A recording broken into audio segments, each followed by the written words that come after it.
If you could address them, what would be your message to the Israeli people? You know, in the Muslim and the Arab world, we sort of have been taking it as a truism, for years, that the United States basically serves Israel, that America is controlled by Zionists, and that the U.S. government will do anything, no matter how much it costs, to save and protect Israel. I think there's a lot of Israelis who probably think that way too. But an objective, rational assessment of the situation would paint a very different picture. I think Israelis need to recognize, if they don't already, that the United States is not your savior. It's your worst enemy. The U.S., whether you know it or not, and whether Muslims understand it or not, is actually treating Israel the same way that they treat everyone else, with complete contempt. I mean, look, they are supporting Benjamin Netanyahu, who is the most unpopular, the most despised, the most corrupt, the most incompetent, the most psychopathic, delusional, and despotic ruler that Israel has ever had. And he's responsible for both prolonging and worsening the conflict with the Palestinians. Netanyahu has made a career on diverting attention away from the internal domestic concerns that actually matter to Israeli citizens, that matter the most to Israeli citizens, by endlessly talking about security and the supposed threat that Israel faces. And of course, the domestic problems in Israel just get worse. And the conflict and the security situation actually just gets worse. And America loves it. They don't care about Israel's domestic issues. They don't care about the socioeconomic issues, the socioeconomic concerns that Israelis have, the high cost of living, the disparity between rich and poor. They don't care about corruption in Israeli society, and so on. And these are the predominantly these are the issues that matter the most to Israeli citizens, to Israeli voters. But as far as America is concerned, the only thing that matters is continuing the strife and conflict. That's all they care about. They don't care about the welfare and the stability of Israel, the safety of Israeli citizens. You see, Israeli citizens want to treat Israel like an actual country, and they expect it to behave like an actual country. And they think that their lives and their concerns should matter like they would in an actual country. But to the United States, Israel is a policy instrument. So the Israeli population doesn't matter to them. And what matters to the Israeli population doesn't matter to them. The relationship with the United States has been incredibly detrimental to Israel, despite what everyone thinks. It has prevented Israel from becoming a normal society. Now, part of that is driven by diaspora Jews in the U.S., who, like most diaspora communities, are generally far more radical and ideological than their people back home. And this diaspora community in the West, particularly in the United States, makes a huge amount of money exploiting Jewish emotional attachment to Israel, getting them to fund pro-Israeli lobbies and so on, which mostly just makes a handful of American Jews very rich. But it's mostly driven by U.S. policy interests and the utility of Israel as a vehicle for an endless flow of cash to American defense companies, and as an sort of offshore research and development hub for the Pentagon. The U.S. does not want, and has never wanted, for Israel to be at peace with their neighbors. They've never wanted Israel to integrate into the region. That's not Israel's function as far as America is concerned. And it doesn't matter to them that this is the only way for Israel to ever actually become a normal society. It doesn't matter if this is in the interests of the Israeli population or not. They don't care. They're using you.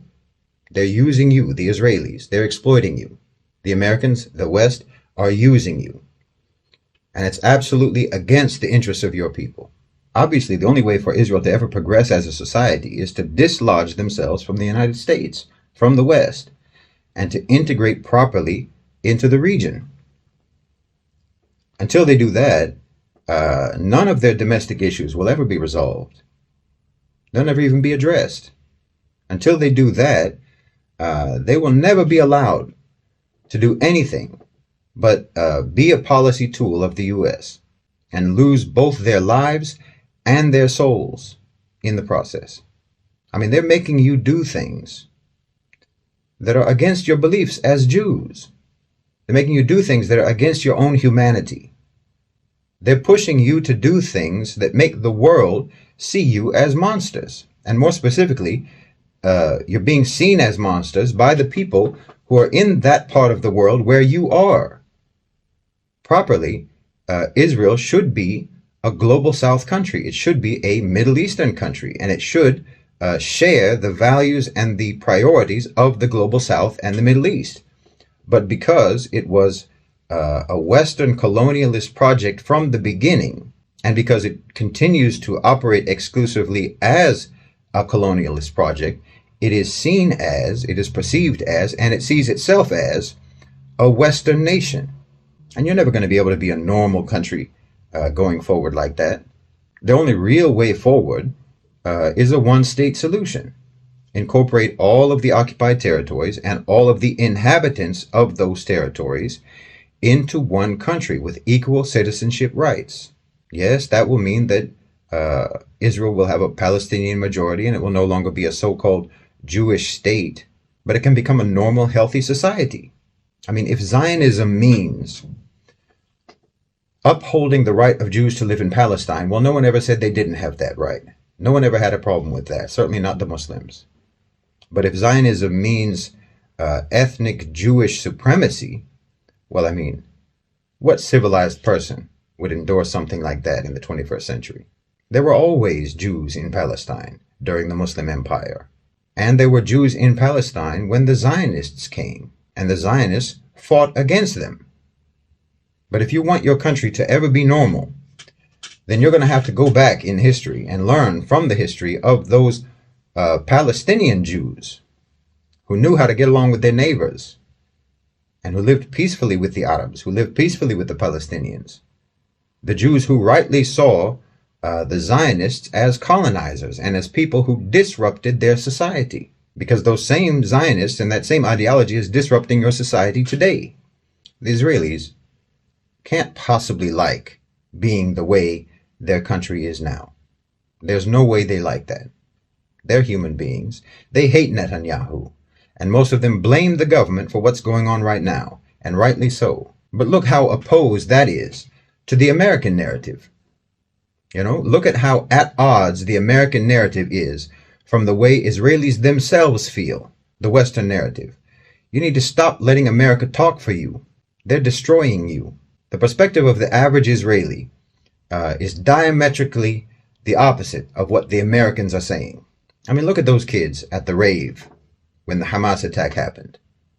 And remember that military service is compulsory in Israel. So that means that all of those kids at that rave were IDF soldiers at one point.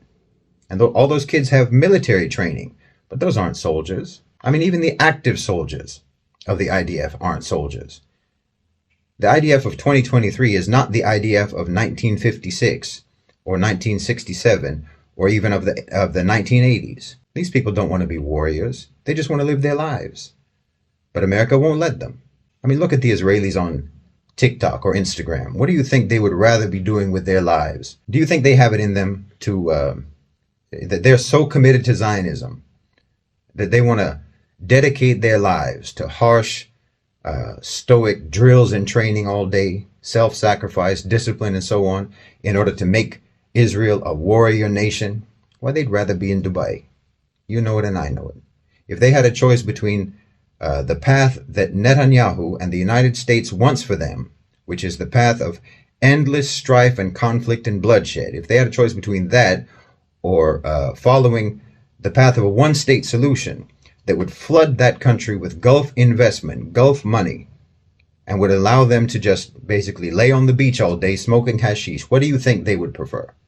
No, Israel has to detach itself from the U.S. They need to start looking to the BRICS nations for diplomatic resolutions and solve these problems together with the global South. And they need to send this message to the diaspora and try to de-radicalize those people and stop the influx of crazy settler extremists to their country. That's a destabilizing force in your society. I mean, just like always, the Muslims, the Arabs, are giving Jews a way out of Western exploitation and violence, because that's all the West is doing. If you think about it, if you think it through, you can't possibly be foolish enough not to see that. I mean, we've always heard about how smart Jewish people are. So surely you can see that the West is just throwing you into violence and suffering and chaos. They're just using you. But the Arabs, the Muslims, genuinely want peace and stability, but with justice and fairness. You believe in justice and fairness, don't you? You want peace and stability, don't you? Well, the only way that's ever going to be brought about is when you disentangle yourselves from the United States, honestly. I think you should enact a law in Israel, in fact, against dual citizenship. Don't let anyone be a citizen of Israel while still holding a passport for another country. Then you can weed out, who's really invested in your society and who isn't. I think at least 20% of Israelis, the last time I checked, I think around 20% of Israelis hold dual citizenship, and about half of those only live in Israel part-time. They're seasonal Zionists. And these are most likely going to be, the settler types, who are basically sort of a Jewish ISIS, a Jewish Daesh. You don't want people like that in your society. I mean, it will also be from the part-time seasonal Zionists. You also have the business people who have divided interests. You need to weed those people out. They're destabilizing. And you certainly shouldn't be allowed to serve in the government if you have dual citizenship. How can you be sure which country's interests they're serving? Particularly if they're American Israelis, if they hold dual citizenship of Israel and the United States, which country are they serving? I mean, how many of these people in the government or elsewhere, but especially in the government, how many of these people would be willing to sacrifice their U.S. passport for Israel? Not many. I promise you that. Well, that shows divided loyalty. And that's at least one of the reasons why there's so much corruption in your government. Because most of the people are serving American interests. Most of the politicians are serving American interests, European interests. Why, you and I know that Netanyahu is about 95% more likely to retire in Florida than in Israel. So if you can get people who are actually committed to Israel being a proper, normal country, people who are genuinely interested in the welfare of the Israeli people, well, I think you would see peace a lot sooner. And that's obviously in the best interests of Israel. So you need to get closer to the Arabs. You need to get closer to the Muslims and liberate yourselves from being nothing but an American tool in the Middle East, because that's what you are. And that's what they're treating you as. I mean, haven't you ever noticed that the most enthusiastic supporters of Zionism in the West and in the United States among non-Jews are exactly those same groups of people who historically have been the most anti-Semitic people? Why, the original Zionists got support from the most Jewish-hating segments of Europe back in the day. Everyone knows that. That's not a secret. And they haven't changed. The Westerners haven't changed. Those same anti-Semitic groups haven't changed. They're just the way they've always been. They supported Zionism back then because they wanted Jews to be anywhere else but next to them. And they feel the same way today. And their so-called support for Israel right now is just as anti-Semitic as it has always been. They want to see you in conflict. They want to see you in misery. They want to see you in insecurity, and they want you to be dependent and subject. It's nothing but hate, but you fooled yourselves into thinking it's love. You fooled yourselves into thinking it's friendship when they're your worst enemy. They're the same people who persecuted you for centuries, and they're persecuting you right now, just doing it more cleverly. And the same people who were historically the most welcoming to you and the most kind to you are the same people that they want you to be at war with. I'm telling you, you're getting played. You should be smarter than that. They don't want good for you. They never did. I mean, what good have you gotten, actually? Hundreds of thousands of your sons and daughters right now have been called up to go to the slaughter by America and their sponsored agents in your government. Hundreds of billions of dollars have been spent, only to make you more insecure and line the pockets of your corrupt politicians, while average Israelis are struggling with the cost of living, and no one cares. Your politicians don't care, and who they work for doesn't care, which is the United States. They hate you, and they hate us. You and I both know it. We should more or less be on the same side, but they keep making you do things that make it impossible for us to side with you, and that's the whole trick, and you keep falling for it. We don't have a problem with Jews. We never did. Muslims don't have a problem with Jews, and history attests to that fact. But the people who do have a problem with Jews are the biggest backers of Zionism, and we do have a problem with Zionism. And you should too, because it's a plot that's against you and not for you. If you think about it, they're tricking you in every which way. The U.S. didn't defeat the Nazis and liberate the concentration camps. Russia did that. Some of the biggest backers of the Nazis were in America. And after the war, they brought over all the top Nazis in Operation Paperclip, and you know it. They brought them over after the war to help them in their science and engineering and development and so on. Everyone knows that. And right now, they're backing an army in Ukraine who literally fly the swastika, fighting against the country that ended the Holocaust. And you're supporting them. You see how confused you are? Don't you see how they've never changed? How the West has never changed? Don't you see how they want you to be against anyone who ever gave you refuge, anyone who was ever decent to you? And you still think this is support? You still think this is love? You think this is friendship? They're using you and they're ruining you because they never stopped being anti-Semitic. That's the truth. They never stopped being anti-Semitic. So my message to Israelis would be, stop being led by the nose by anti-Semites and actually make peace with the Semites, with the Arabs, with the Muslims, and get yourselves free once and for all from the United States, from Europe, and from Zionist anti-Semitic manipulation, because it's going to be the death of your country. It's going to be the death of your society. And like I said, it's going to be the death of your souls. Because in order for you to do what the United States wants you to do, you have to do things that are against your belief system. You have to do things that are against your morality. You have to do things that are against your own sense of humanity. And it's going to destroy your reputation. And it is destroying your reputation all across the world, and more importantly, across the global south, which is where the future is.